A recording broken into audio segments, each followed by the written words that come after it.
So, when we think of Kiel, that's the northern part of Germany, we think of... Nein. But we certainly don't think of... Helaas!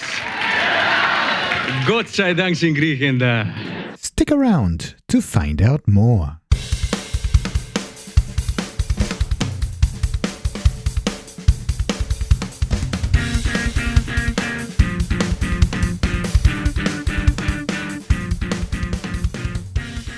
Hello and we're back. This is Bulls and Red, your RB Leipzig podcast from Leipzig, hosted by Richard and Mario.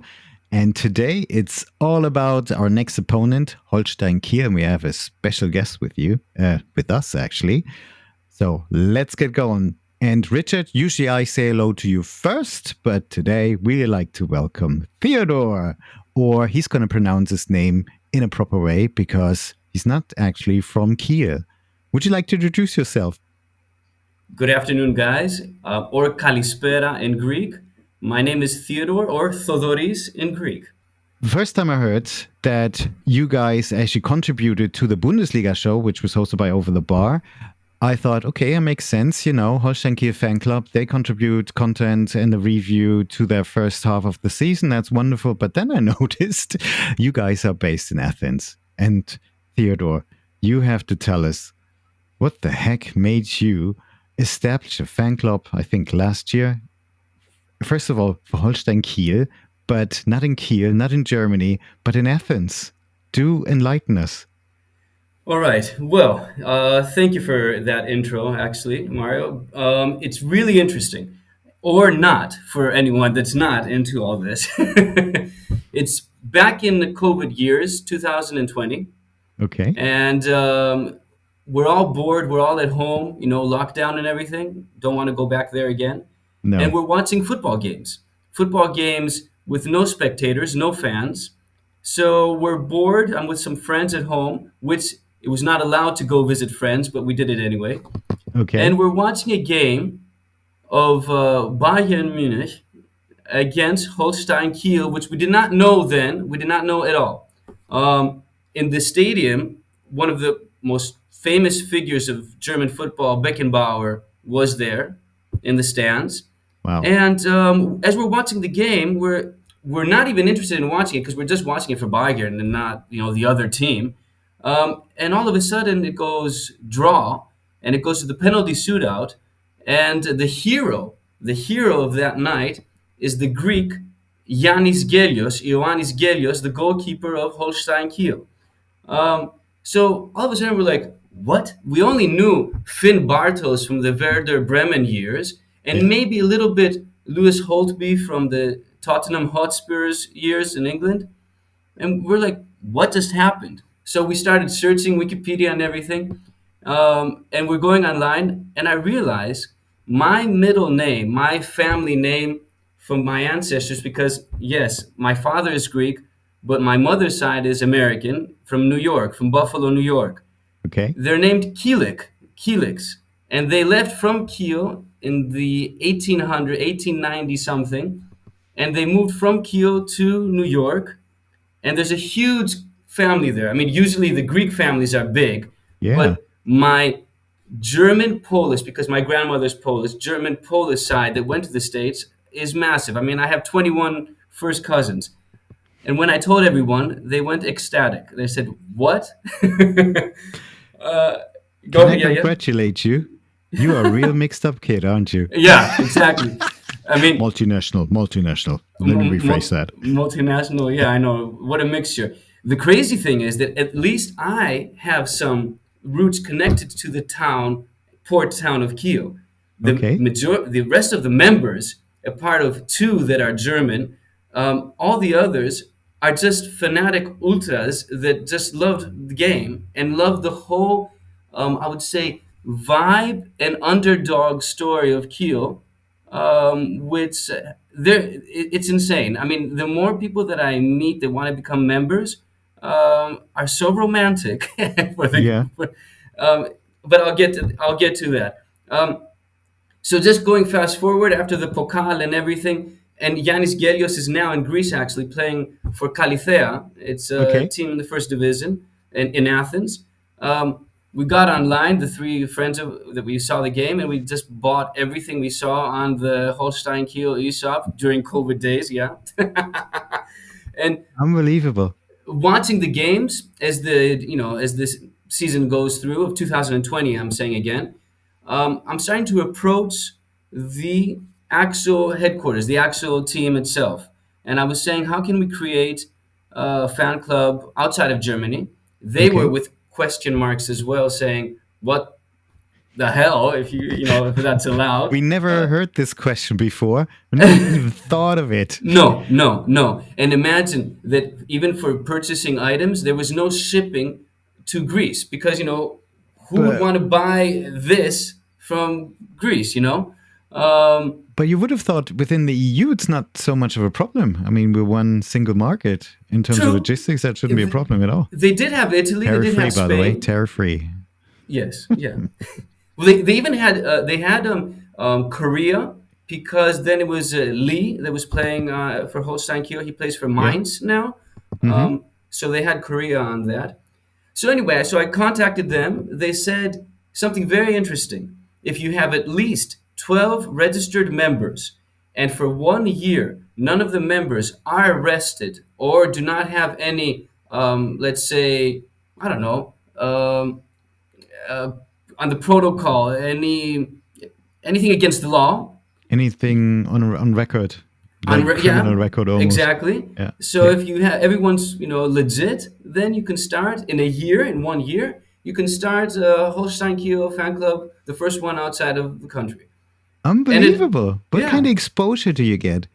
I mean, I'm sure you established your fan club now, and you got more than 12 members probably, but you should we get some certain special attention by the club. we actually, yes. I will fast forward to that.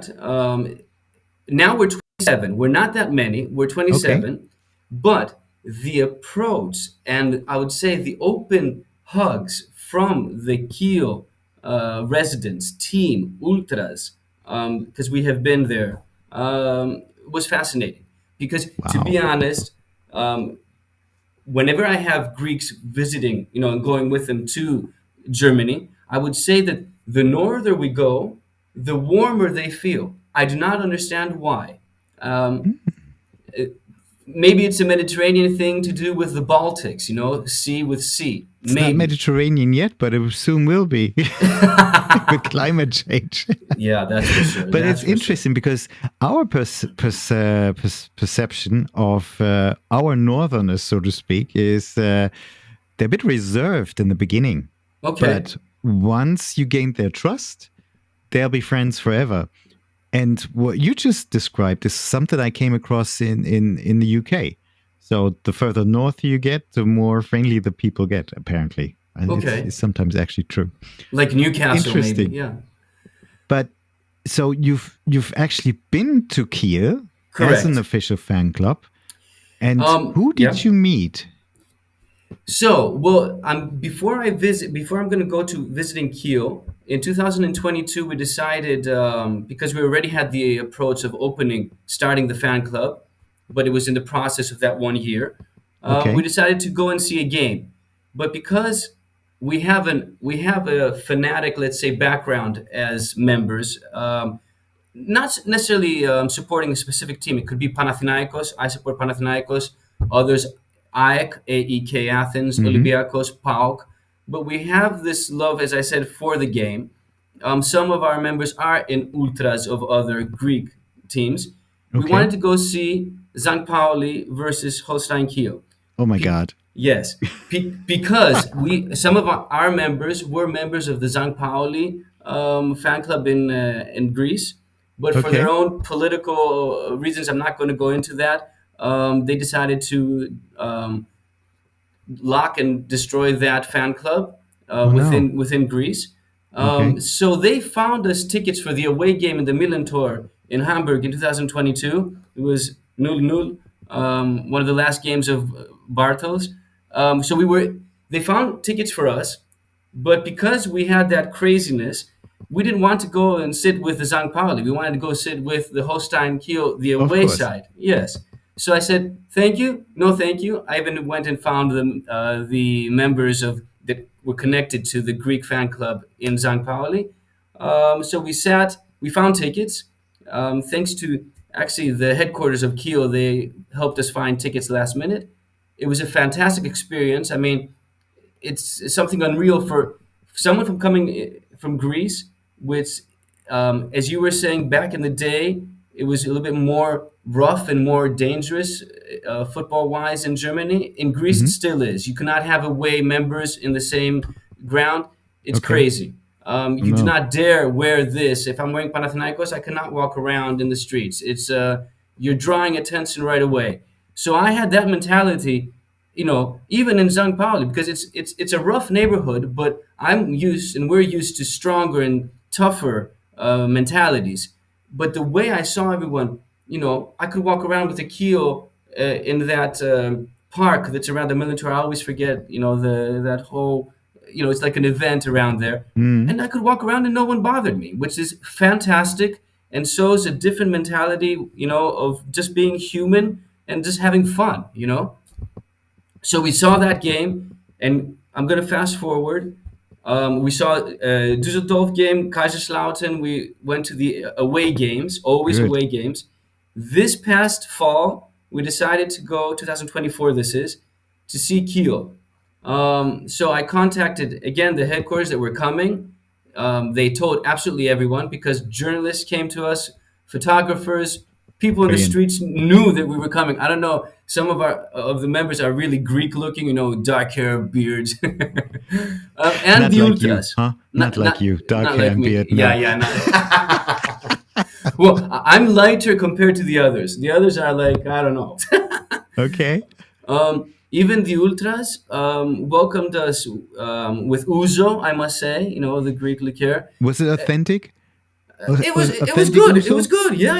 It was okay. good. Yeah. Acceptable. But even just the gesture of thinking about that, Brilliant. you really admire that. So yeah, everyone was coming up to us like we were long lost cousins, celebrities, whispering. People were buying beer for us in the stadium. Here, have a beer. Well, okay, why not? So Great. it was. They even reserved a space for our flag to be in the stadium, just there. I mean, Wow. they said, "Move aside, everyone. This is for the Athens fan club."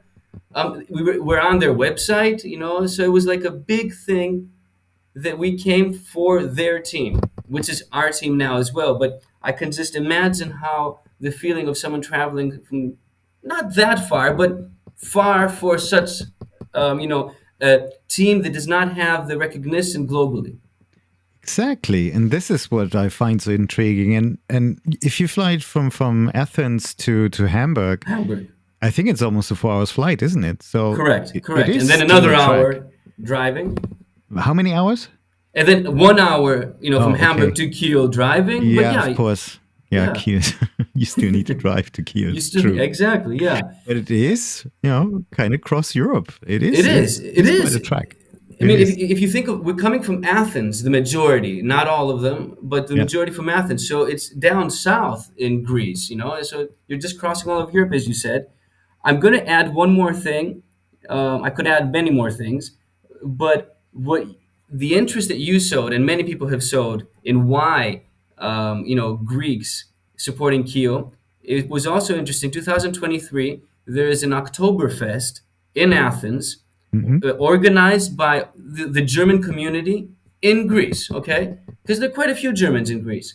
And you can't imagine, because there were 4 of us actually wearing jerseys and apparel of Holstein Kiel. You can't imagine how many Greek Germans were just walking up to us and saying, we would not walk up to you if you were wearing Dortmund, Leipzig, or Bayern, but we're walking up to you because why? Yeah, exactly. Why are you wearing Bartels on your back? Which I did meet. It's really interesting that you mentioned in one breath Dortmund, Bayern, and Leipzig. So, we're the event club. There you go. But definitely not as many trophies as either one of those clubs. And yes, I would have asked the same question, but especially Holstein Kiel is a club that in Germany people would be aware of course, and especially match you mentioned versus Bayern Munich, that was tremendous. We loved it. Every time Bayern loses, especially to an underdog like Holstein Kiel, of course, we love that.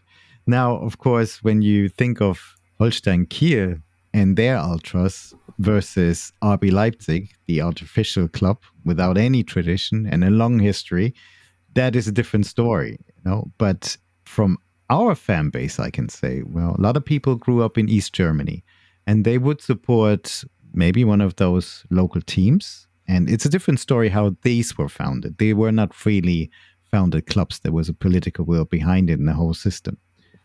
However, during that time, they built up their fan base. And during that time, a lot of people would have a team in the Bundesliga.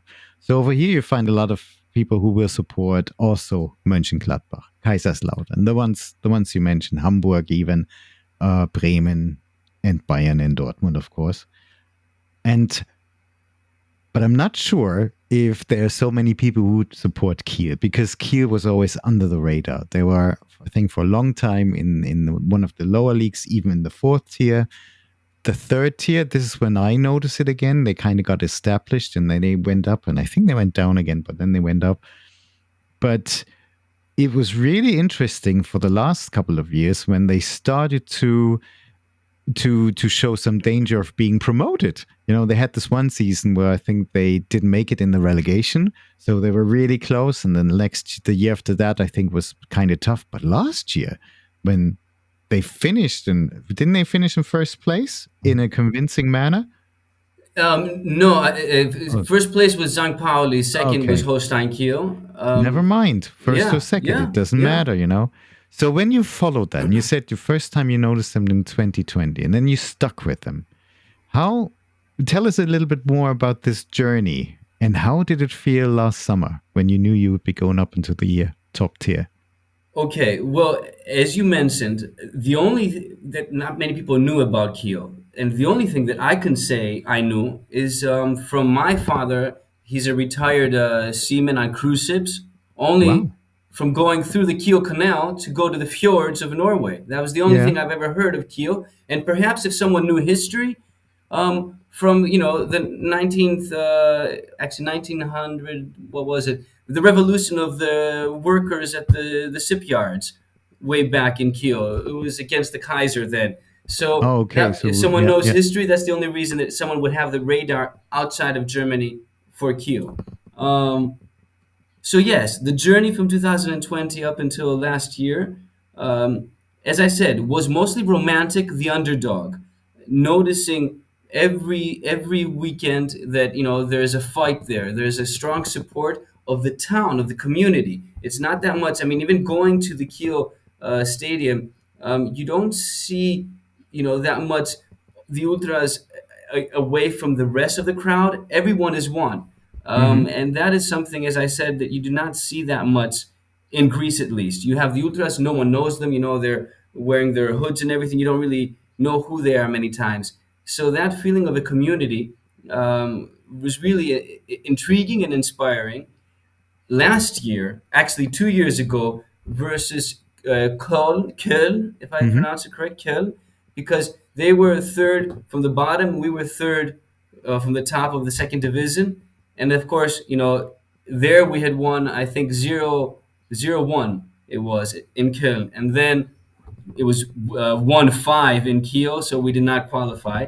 But last year was out of this world. It was fascinating. And I still remember we were watching Eurovision at our girlfriends' houses, and I was watching the singing contest, and we were looking at the game at the same time, and it was like, what just happened?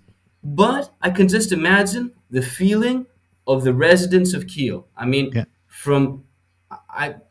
the Bundesliga, I think even from 1965, they had never, not Bundesliga, but they had never been on the top tier of the German league. So Yeah. that must have been, even for older age groups, that feeling of, wow, our community, our town is up here, must be fascinating. Even if, I'm not going to fast forward this year, we don't know what will happen. Mathematically, it's not guaranteed yet, but just for the feeling that at least 1 year in our era, they're in the top tier, it's a big deal. I can imagine that. I can definitely imagine that. So, if you don't mind, let's jump into this season now. It's been a rough season. Is it something you expected? How does it feel so far? I mean, there have been some tremendous games. I always look back at the home win versus Borussia Dortmund. Very sweet. Thank you. We Well, like that. yeah, I know.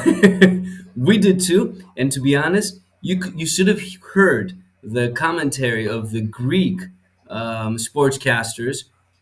They were ecstatic. They were Okay. shouting their lungs out, like, "What just happened?" Especially for Fite Arp's goal at the end. Yeah.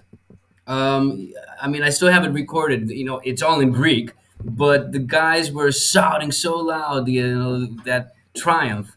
Um, do you want me to give you a feedback of what we have discussed as what could have been done better, or just Just a general feeling. I mean, this is just the first season. It was unbelievable triumph to get there. Are you a little bit exactly? disappointed, which I wouldn't imagine now, or You know what what's the happens feeling? when you start seeing some sort of success, you always demand or request for more.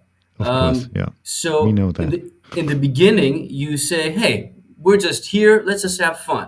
But when Yeah. you see that some results and some team efforts could exceed that limit, you could say, "Hey, why not have that continuity? And why not focus on that success?" Um, but as you just mentioned, just being satisfied with what the whole team has accomplished thus far should be enough. Of course, there's always room for improvement, and what ifs go in. What if, but that's with every team, I believe. Hmm.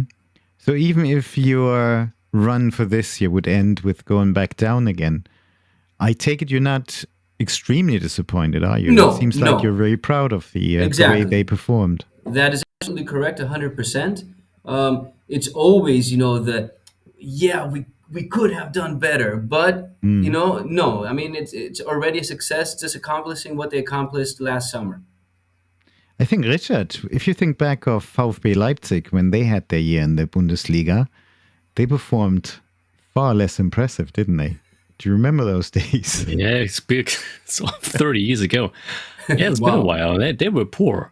But it's interesting what you're saying, Theodore, because I can imagine as a Kiel supporter, if you look at the goals scored and it's 40, and if you look at the table but you can afford scoring 40 goals, like Freiburg has 40 goals in their sixth position now. So yeah, it's like kind of Hmm. hard not to think what could have been. Right? So Mm. obviously the weak part is in the defense. So there have only been 4 games when you conceded 1 goal or less. And it's obviously it's not that hard for your squad or maybe in the whole league scoring goals. Well, it's hard scoring goals if you look at St. Pauli. So it's not hard for your squad. So I just discovered that the coach Rapp did a goalie change. So Thomas Dehne, who was your longtime goalie in the first 25 games, was replaced. What do you think? Was that a big part of this whole mess of goals conceded, or is just like one piece in the puzzle? Richard, thank you. It's like you're in our neighborhood because that's exactly what we've been describing in our conversations. I didn't want to mention it, pointing out to some points of the fault, but yes, that is absolutely correct. And why I mentioned Gelios from the Bayern game in 2020, Dene was the substitute of Gelios then. So as the years go by, he has the experience now to reach that level.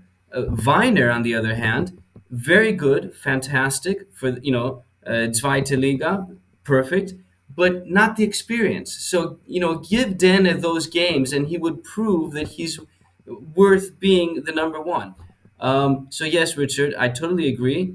The changes of Marcel Rapp, having substitutions at the half hour in the first half of some of the games, which is very rational moves, or having Weiner above Dene or not focusing on the defense that much, even though being a defender in his days as a player, puts question marks with a statistic that you just said, that at some point, Kiel with Barcelona were the only teams in Europe that had scored in every single away game. So that is what I was trying to say earlier, but I didn't want to express it that much, is that if you've passed that level, stick to that.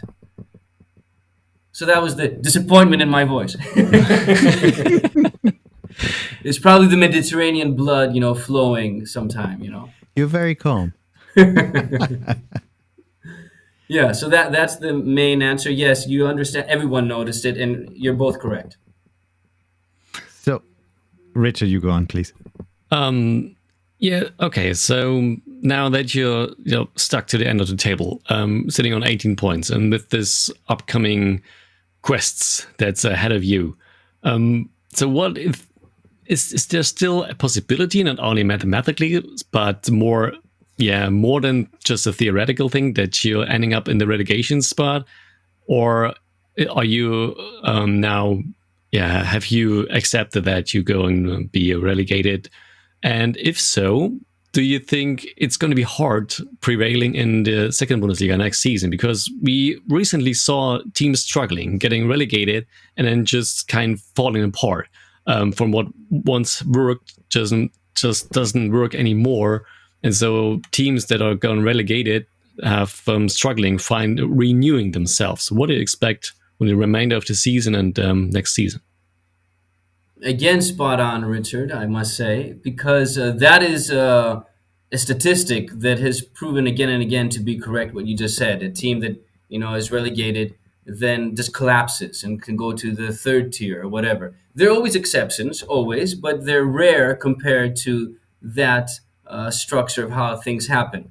I think that everyone is still optimistic. You do see the heavy weight on some of the players' legs. Once conceiving a goal, it's like, the disappointment. But at every game in the beginning, they have that optimistic vibe. So, yes, we said apart from, the mathematical aspect, but, whenever you still have the odds that, this could work, I think that's why the Bundesliga and the Zweite Liga are the top in the world, because it's so unpredictable that you really do not know what each weekend will bring. So the hopes are up there, because I can't say that either Bochum or Heidenheim are any better. And where actually, which we were saying, where we saw the negative points of Kiel as a team, I would say that they played more free-spirited with higher powerful teams, and the ones that were equal to them, they were quite hesitant and quite nervous. So now, the remaining of the teams are better than Kiel, so I believe that they have more opportunities to damage, in a way, stronger teams than face any equal team. Oh yeah, it's interesting. I watched very long parts of your match at Leverkusen early in the season when you finished 2-2 draw, and I think you were up 2-0, wasn't it? Correct. Yeah. Yeah.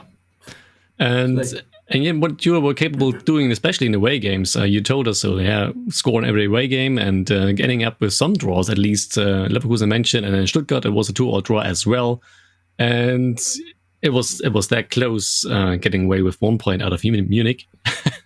Yes, yeah. So be sure we are aware of what Kiel is doing, and with your back to the wall and nothing left to lose, it's even more dangerous, I think. So Leipzig has to be aware and have to prepare themselves for scoring at least 3, if only think about getting away with a win. So I think it's going to be a heck of a game on Saturday afternoon, and the absence of Xavi Simons definitely will not help to come up with a win here. What do you think? What would be the correct approach for Coach Rapp to adjust the team now? And does it help having David Zech back in the center back? Yes, Zek or Zect, is a huge contribute. I mean, to the team. I think this winter he was assigned. Yeah. So yes, it's a huge positive. I would say that it comes down to again if Dene will be the one that will be selected, under the post. I would not play any defensive, strategy. They just have to go with that offensive mentality that they always have, because that's the strong point of the team. And if I would give a prediction, do I do that now? You can. Feel free. Look, if it would be just me saying it and how I would say, playing against a stronger team, I would dare for a 2-2. But I, being more realistic, I would say, it would be 3-1. Okay. To be honest, if we still had Coach Rose in charge, I'd be more scared of the upcoming match. Yeah, it's quite changing. So the whole mentality of the Leipzig players changed to me, and also the approach of the tactical formation that the interims coach Scholt Löw is going to show us. And so I don't expect, to be honest, a second Heidenheim home game match from us, because that was so poor. And Heidenheim, and you mentioned it, I don't think I agree with you that Heidenheim is not stronger than Kiel is. So yes, it's, as I said, it's going to be a heck of a test. Mario, what do you think? Come back to us. I still have a positive feeling. You're not scaring me, but I had this 3-1 feeling. It's going to be tricky, but like you said, the momentum has changed in Leipzig, and you could see it in the last game as well. You could feel it already versus Stuttgart. There are changes. You could then definitely feel versus Hoffenheim. Now, Wolfsburg, especially the first 50 minutes, they were really encouraging. And I know Xavi Simons is not going to play, but maybe that opens up new options, and maybe that opens up new sort of power. But I do remember what Kiel is capable of, but RB Leipzig does just need the 3 points, because we know who they're going to play after, and that's going to be even trickier. And it's not to be disrespectful, it's just the quality that the team has, and they have to just bring it out. So it's going to be 3-1, I think, I hope. And if not, well, we do another episode and you can gloat. How about that? Okay, before we get into the end of the show, I'd like to share some emotional story that I have in the connection with Kiel, because I have been in the stands when we first met in the Regionalliga in the 4th tier, and when Kiel finally won 5-1, and I attended quite a lot of games in my life, and it was the first and up to now the only time I applauded from the true bottom of my heart to an opponent's player, and. Wow.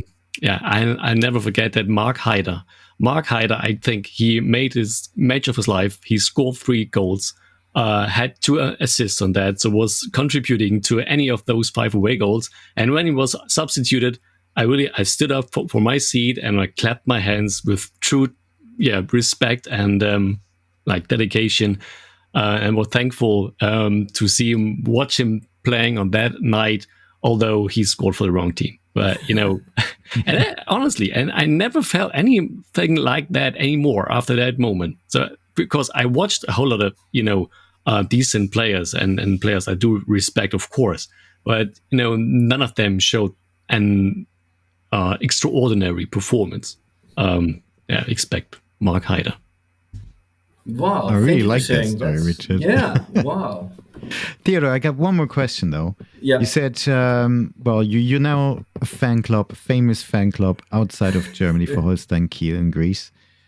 How do you follow Holstein Kiel, and are there any activities that you do together outside those matches?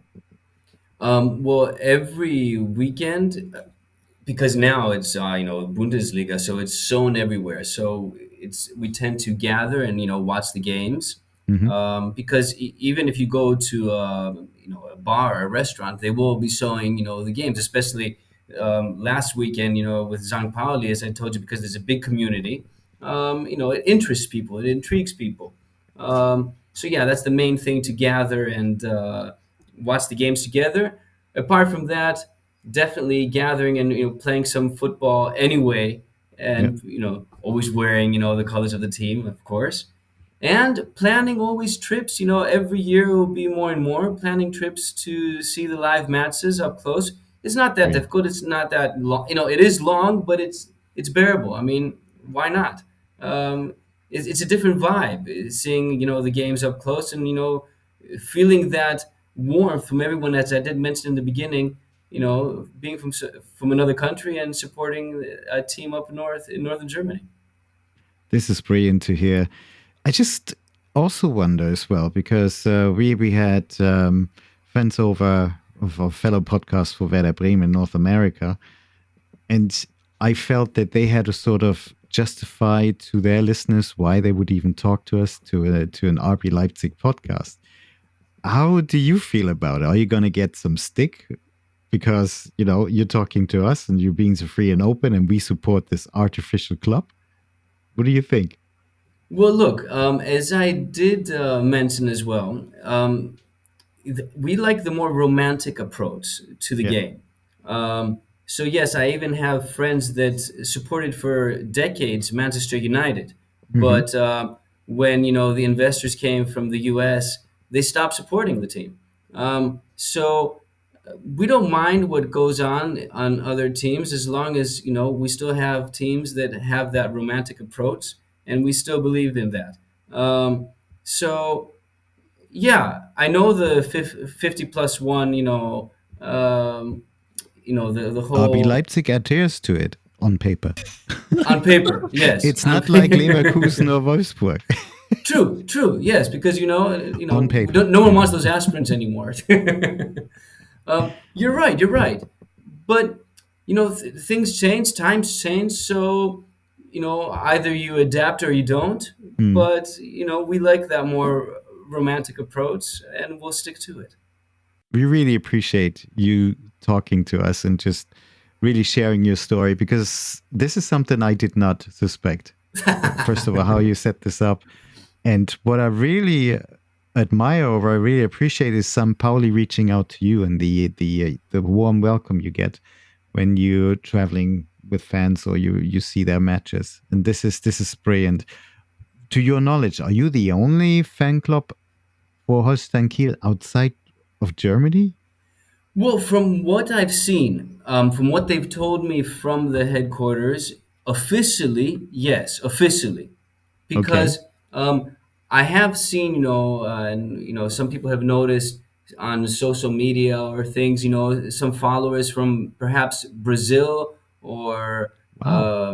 the United States, but nothing official. So that's Okay. why we're always proud in saying that we're the number one, the first official outside of Germany.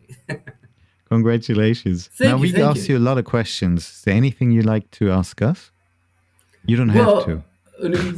yeah. Well, you kind of did mention it, but why RB Leipzig? Here we go. Yeah, it's a legitimate question. Richard, do you want to go first? Yeah, as a local boy, and I was born in Leipzig, and I never moved. I've always been here, and I was just hungry for at least second tier football, and I was hungry for like just what you described when you're heading to St. Pauli, just walking around in your away games, in your away opponent's gear, and then don't being bothered at all. And so that was pretty much decades not possible when attending football games in Leipzig. And I had that feeling then with this, approach from the company of Red Bull. There's something that could be achieved here, and be invited, be our guest. And it's actually true. So because we had this match versus Dortmund recently, and I was this march from the city center to the stadium, and all of those from all directions, fans gathered to the stadium, and there were of course most people wearing red and white fan gear, but there was always this black and yellow spots, Yeah. and no one cared. And Nobody it was just bothered. nobody bothered, and it's just not thinkable with the other Leipzig clubs. And basically, so the stadium is not useless anymore as it was, when it was built, as I described it before we started recording. And I was like, okay, this is something new. I know got nothing in common with this traditional approach, especially we had in German. But if you look closer to this whole traditional thing, then you will recognize that none of the clubs, at least in Eastern Germany, has a real tradition. So because when the clubs was founded in the late 19th century and in the all 1900s, all of those clubs was not existable anymore by the end or by mid of the year 1945. So when the Second World War ended, all of those clubs were just deleted, extinguished whatsoever. And then there was some, first gatherings of people like, okay, we just want to play football again, or handball, or doing athletics, gymnastics, whatsoever. And from that point on, there were re-foundations and then cancelled again. And then there was this GDR who founded clubs with the board of, the party board, so to speak, the board of party directors. I don't know how to explain it in English. It was for a political decision. It wasn't free will. No, not at all. So, and the only thing that there is this connection between all those clubs is the place, the spot in the city where they're located. So now the Erste FC Lok saying, hey, we are the first German champions in 1903. That's a blatant lie. Yeah. Because that club ain't got nothing to do with the VfB Leipzig that existed from 1903 to 1945. But if you're going to those people and telling that, they're lying. They're like, come on, are you kidding me? And it's this whole thing. And I don't think this is honest. And what Red Bull does is honest. This is just poor honesty. Okay, we would like to build up a club. We would like to play Champions League, want to be German champion one day. And yes, we want to sell our, lemonade. And I'm fine with that. And I don't drink it. No, I don't drink it. Oops. Can we cut this out? We're going to get cancelled. I don't drink it. That would be the other question, yeah, if you drink it. It's disgusting and expensive. To be honest, when we went to one of the DFB Pokal finals in Berlin, and when we played Frankfurt, and we actually took a can just, to play up all the stereotypes. We passed the Frankfurt fans and we just went past them with the Red Bull one. And it was one of those matches last year when we played Dortmund. They were handing out free Red Bull cans. Guess who was in line to get those? All those traditional romantic Dortmund fans. They love those. Yeah, and I think Richard explained it really well, because if people are saying in Leipzig there's only Chemie Leipzig and Lok Leipzig, and that is real football culture, well, we just have to look a couple of weeks back. They clashed in the county cup competition, and the match took place at the Chemie ground, and they hold 4,999 spectators. I think they got some restrictions there. And we had allowed about 550 police troops. So for almost each 9 fans, there was one police, one man or woman, and helicopters were flying. And of course, they clashed after the match, throwing bins around and trying to get physical with one another. Not in a good way, though. And so this is something I think a lot of people wanted to get away from this radical. They just want to go to a football match, watch good quality football. And if the atmosphere is not as intense as ultras can create it, I don't care. It is still passionate. It's still football. And so be it. And if in one of these days this club doesn't exist anymore because Red Bull's gone bankrupt, or they sold it to the Glacier brothers, or who knows what, well, then that happens. Then so be it. I think in Leipzig, people are actually used to clubs folding, then coming back. But this club has been really good for Leipzig in terms of presentation.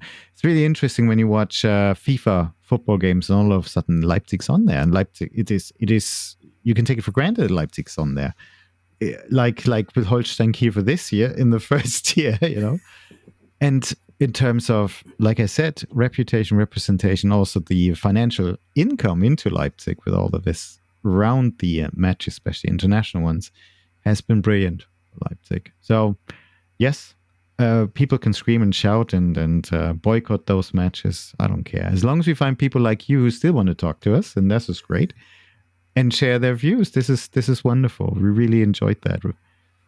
So I think we're up to 45 minutes. That's perfect first half. Theodore, thank you very much for coming on to this pod. I would love to do it again at some point, maybe like a season review. Or, my pleasure, my pleasure. Thank you very much, Mario and Richard. It was a pleasure for your invitation. I enjoyed it as well. Great. That's great to hear. And you guys just keep it up. We'll keep the fingers crossed for you. Not so much this weekend. I hope you understand. we do need the 3 points as well. It'll be a tough one. It will be a tough one. Yeah, we're aware of that. And we remember the first match in Kiel. I mean, that was, really hard. Oh, yeah. Yeah. That was really hard. But yeah, Theodore, thank you so much. Say hello to all the other people. Will do. Stay passionate and, all the best for your next trip to Kiel or to Germany. Thank you very and much. If one of these days, Kiel comes back to Leipzig and you want to join us in Leipzig, you're most welcome. We will definitely get in touch. Great. Kiel ahoy and happy Easter. Kiel Happy ahoy. Easter. Thank you very much. Happy Easter. Take care. Happy Easter. Take care. So once again, thank you, Theodore, for your time today. We really enjoyed having you on our little podcast. Thank you very much. And a special shout out to one of the hosts of the Bundesliga Show podcast, Rory. Congratulations on your latest addition to the family. You're going to have loads of fun, and we're not going to send you an RB Leipzig sleep suit for the little guy. Don't worry. He can keep the one from VfB Stuttgart. Seems like it's more appropriate. I agree. And Richard, vielen Dank. Thank you very much. Have a great weekend, guys. Happy Easter. And auf geht's, Leipziger Jungs.